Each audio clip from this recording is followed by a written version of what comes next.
Alright guys, today I'm going to talk to you a little bit about something you're probably not used to, because it's not really going to be that weird. It's just going to be kind of informative about me. So I'm going to kind of jump right into it. This will be maybe like a 2 to 3 video thing, maybe, depending on how much I have to say and how fast I say it. And I'm going to try my best to kind of do sustained weekly releases of my videos, be it vlog or gaming crap, at least once per week, and probably every Thursday or Friday. I haven't decided. Might go for Thursday. So this is going to be a video where I start at my earliest memories, and I just talk in order, chronological order, of what I can remember about my life. I'm not going to go into terrible detail, but first I'm going to start with my earliest memory that I have, which is kind of a weird memory.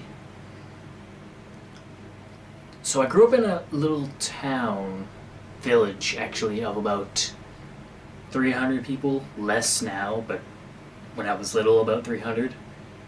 Let that sink in some of your heads. You're probably thinking, wow, that's small. Yeah, it is. And my earliest memory is waking up, not knowing where the hell I am.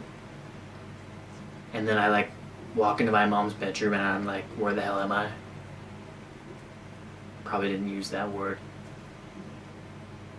It's a very short memory, but I just remember not remembering anything. It's weird, really weird.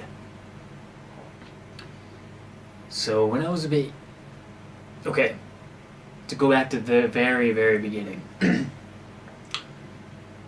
So I'm adopted, and my biological mom put me out for adoption basically right after I was taken out of the womb. And my adopted mother, who didn't adopt me at the time, was a foster mother, and I went into foster care, and then after a few months having me, she decided I was so cute and amazing, she had to adopt me and make me her baby. So, I have my biological parents, my adopted parents, and then my adopted parents both remarried. So I got 3 sets of moms and dads. My biological parents, I don't know their names. I don't know their first names. I know that my dad, my biological dad, was abusive to my mom, and when I was adopted, he wrote and called my adopted mom threatening that he wanted me back, so on and so forth, but that didn't last very long. So he may have ended up going to jail, or who knows what happened.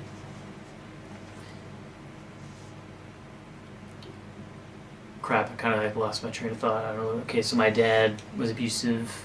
That's why I was put up for adoption. And I also have a biological sister I've never met. I never tried to meet my real parents, like my biological parents, because it's not because I'm not interested, it's just never something I've felt compelled to do. And I think if I was compelled to do it, it would be really hard to find them. Because when you're adopted, your biological parents are given a choice. They're allowed to have updates, yearly, monthly updates about me, or about the child that's been adopted, or they can choose to just have nothing to do with them. They chose with the nothing route. And then there's a way that my adopted mom kept social services updated yearly about me, like where we're living, and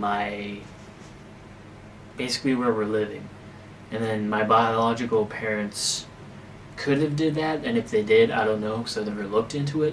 But basically to find my parents right now, that I'm past 18, I don't really know how to start doing that,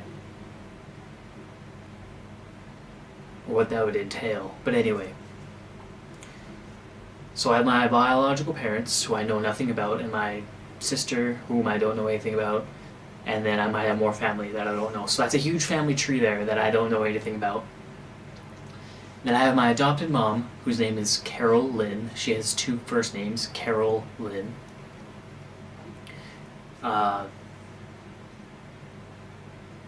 then my adopted dad, Michael. Now at the time, my last name was Barrett, B-A-R-R-E-T-T. So I was Kyle Barrett. And then when I was like, I don't know how old I was. Maybe it was like 5, maybe it was like 4. It was somewhere really young. Maybe it was even like 2 or 3, I'm not sure. Michael left Carol Lynn because he wanted to sleep around, or so I'm told. I don't know the whole story, but my mom's version is he wanted to sleep around, and because he couldn't do that without any consequence to his marriage, he divorced my mom, or whatever. And that dad, Michael, was really, he's into shooting, guns, hunting. He loved Native American culture. He was a big outdoorsman, and I really liked that about him. I don't know him very well. Okay, we'll get to that. He's a big outdoorsman guy. That's Michael. He's a carpenter, great with his hands, so on and so forth. My mom works at a hospice that helps mentally challenged people. Okay, so Michael left Carol Lynn. And then when I was like 7 or 8, Carol Lynn met another guy named Michael who was deaf. And they eventually got married. Okay, so Michael, the deaf one, is my stepfather and married to my adopted mom. Okay? Remember, I'm not really related to any of these people, but the nomenclature is he would be my stepfather, and that's my adopted mom, so there's no blood here. This is already getting complicated. Okay. So now I'm with my adopted mom and my new stepfather, whose name is also Michael. Michael is deaf. He can read lips very well. But growing up with a deaf stepfather is kind of... I don't know how to describe it, but it's kind of like you have to take care of him in a lot of ways. Like, he was a chef. He was great cooking. I was always provided for when it comes to food and stuff like that.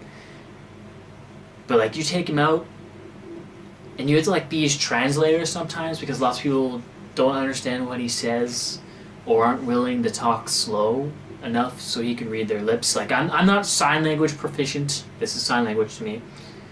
He didn't know sign language either. He was just really talented at reading lips. Like, you can talk to him if you talk to him at a moderate pace and move your lips and don't talk like this and don't move your lips at all. He can understand what you're saying. That's actually a talent that I don't... Must have taken years to perfect. I wish I could read lips that well. That's just amazing to me. But you have to act kind of like as translator, and that builds kind of resentment, I think. Never been a big fan of Michael. And that mostly has to do with things that happened down the line that I'll talk about later.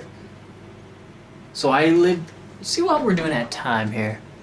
Damn. Okay, this is gonna be a long... I'll try to keep it at least 3 videos. Just 2, I mean, or just... fuck it. I try to keep it at 3 videos.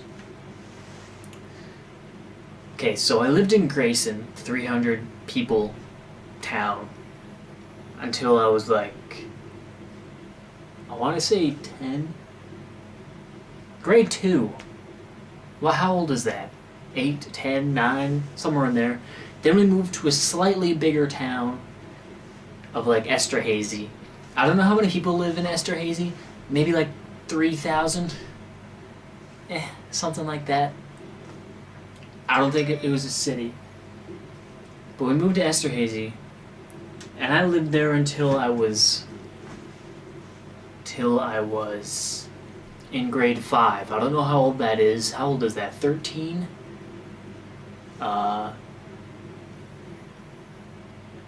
Maybe it's even like 12. Maybe that's 10. Man, I don't know the ages that correspond with certain grades. But I lived there until grade 5. Now, while I was living in Esterhazy, I did the whole Cub Scouts, swimming lessons, bowling. How had a lot of friends in Esterhazy when I was younger.